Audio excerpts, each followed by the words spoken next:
सब मिलकर बाबा की अलख जगाते हैं। दर्शकों, हमारे दर्शकों ने प्रश्न किया कि सांब सदाशिव नाम जप के स्थान पर क्या शिव शिव का जाप नहीं किया जा सकता? क्या शिव की शक्ति सांब सदाशिव नाम से कम है?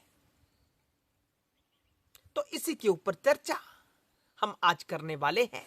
दर्शकों, ये बड़ा दिव्य ज्ञान है। हमेशा हमेशा इस ज्ञान का पान करते रहें।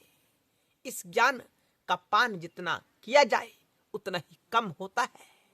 दर्शकों, सांब सदाशिव या शिव,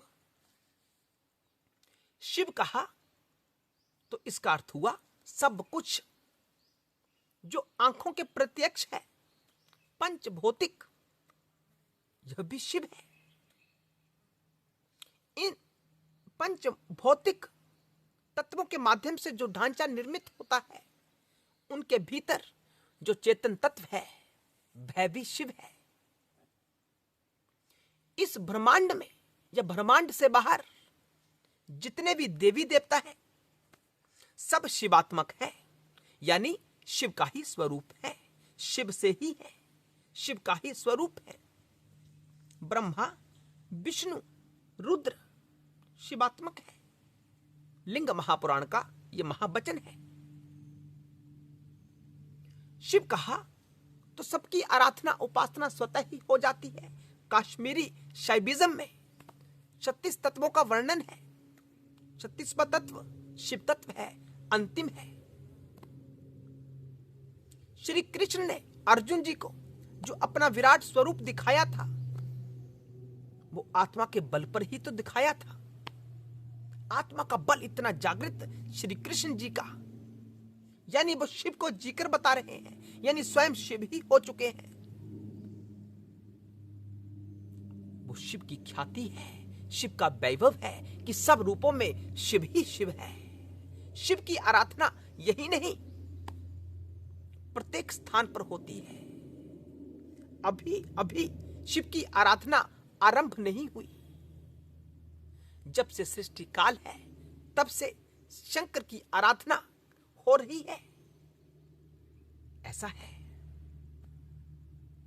प्रमाण भी प्राप्त होते हैं। खुदाइयों में क्या प्रमाण होता है? शिवलिंग की आराधना ही होती थी। तो शिव कहा यानी सर्वस्व को भज दिया।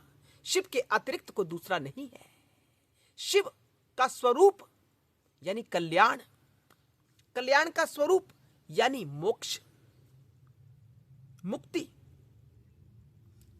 शिव कहा तो आत्मा को कहा, आत्मा ही परमात्मा है। और दूसरी तरफ देखा जाए सांब सदाशिव, सा अंब सदाशिव, यानी अंबा के साथ शिव। सृष्टि रचना के उद्देश्य से शक्ति शिव से भिन्न हो जाती है। लीलावश क्यों हुई अलग? वैसे तो शिव और शक्ति अभेद्य तत्व हैं, दोनों अलग नहीं हो सकते। लेकिन जब कार्य करना होता है तो ढांचा शक्ति का रूप धारण करता है, यानी शक्ति ढांचे का रूप धारण करती है। और जो उस ढांचे में चेतन कार्य करता है, सॉफ्टवेयर कार्य करता है, वो शिव हो जाता है। दोनों को मिलकर सृष्टि का कार्य करते हैं, सृष्टि की उत्पत्ति करते हैं। सांब सदाशिव, अंबा के साथ सदाशिव, यानी सदाशिव यानी सर्वदा कल्याणकारी, हमेशा कल्याण करने वाले। जो लोग कहते हैं कि शंकर मोक्ष नहीं दे सकते, अरे शंकर का नाम ही शिव है। शिव का अर्थ होता है कल्याणकारी, जिनका स्वभाव ही कल्याण है, जिनका स्वरूप ही कल्याण है। अगर वो संहार भी करते हैं तो कल्याण के लिए करते हैं। तो ऐसी स्थिति को भजना जहां अंबा और सदाशिव एक साथ बैठे हुए हैं, अर्धनारीश्वर की स्थिति भी कहा जा सकता है। या कैलाश पर्वत के ऊपर शंकर और भवानी दोनों मंद मंद मुस्कुराते हुए हमें देख रहे हैं। उस स्थिति को भजना है तो सांब सदाशिव, शिव भजा तो शिव और शक्ति उसमें दोनों आ जाते हैं। अलग मत समझना कि शिव कहा तो शक्ति नहीं कहा, नहीं, शिव में शक्ति समाहित है। शक्ति और शक्तिमान शिव, तो कोई भेद नहीं है।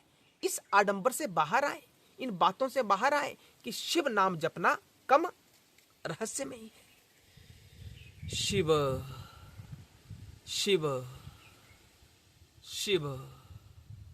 दर्शकों, ये बहुत गुप्त नाम जप है। हम आने वाले समय में प्रचार प्रसार करेंगे शिव नाम का भी, लेकिन हमारे चैनल के ऊपर अधिकांश दर्शक सांब सदाशिव से संबंधित हैं, इसलिए हम ज्यादा से ज्यादा ज्ञान सांब सदाशिव के लिए प्रस्तुत करते हैं। नियम एक जैसा रहता है, एकाग्रता होनी चाहिए। एकाग्रता के बिना नाम जप फल तो देगा, लेकिन जो एकाग्रता के साथ जप किया जाता है उसकी तुलना में कम फल देगा। परमात्मा का नाम कभी व्यर्थ नहीं होता। यद्यपि आपका ध्यान उसमें है या नहीं है, लेकिन साधक चाहते हैं कि अधिक गति के साथ हमें उसका प्रभाव प्राप्त हो, तो एकाग्रता नितांत आवश्यक है। दर्शकों, ओम नमः शिवाय ये क्या है? इसमें भी शिव का ही नाम आ रहा है। और सृष्टि जब शिव शिव का जाप करती है तो हम क्यों ना करें? जब से बाबा प्रेमानंद ने कहा कि ओम नमः शिवाय जाप नहीं करना चाहिए, तब से साधक नमः शिवाय से हटकर सांब सदाशिव पर आ गए हैं। यद्यपि प्रमाण है कि ओम नमः शिवाय का जाप हर कोई कर सकता है, बाबा प्रेमानंद ने किस आधार पर कहा होगा ये तो वही बता सकते हैं, लेकिन हमारी माने तो ओम नमः शिवाय या नमः शिवाय का जाप कोई भी कर सकता है। कोई बाधा नहीं है, कोई वर्ण का भेद नहीं है कि ब्राह्मण ही करे, क्षत्रिय ही करे, शूद्र वैश्य ना करे, नहीं, सब कर सकते हैं। कौन सी दिशा सर्वश्रेष्ठ है शिव नाम जाप के लिए और सांब सदाशिव के लिए? दर्शकों, सबसे महत्वपूर्ण दिशा उत्तर दिशा। आपका मुख उत्तर की तरफ होना चाहिए। बात समझ में आ रही है ना? तो आपको अत्यधिक प्रभाव प्राप्त होगा। यद्यपि जहां से सूर्य चढ़ता है, सूर्य निकलता है, उस तरफ होकर के भी जाप कर सकते हैं। बात समझ में आ रही है ना? पूर्व दिशा की तरफ भी जाप किया जा सकता है, दक्षिण की तरफ भी करते हैं। जब शिव ही प्रत्येक स्थान पर है, प्रत्येक दिशा में शिव ही विद्यमान है, इस भावना के साथ जो जप करता है वो दक्षिण की तरफ भी कर सकता है। लेकिन शिव भाव इतना जागृत होना चाहिए कि दिशा का भेद ही ना रहे भीतर।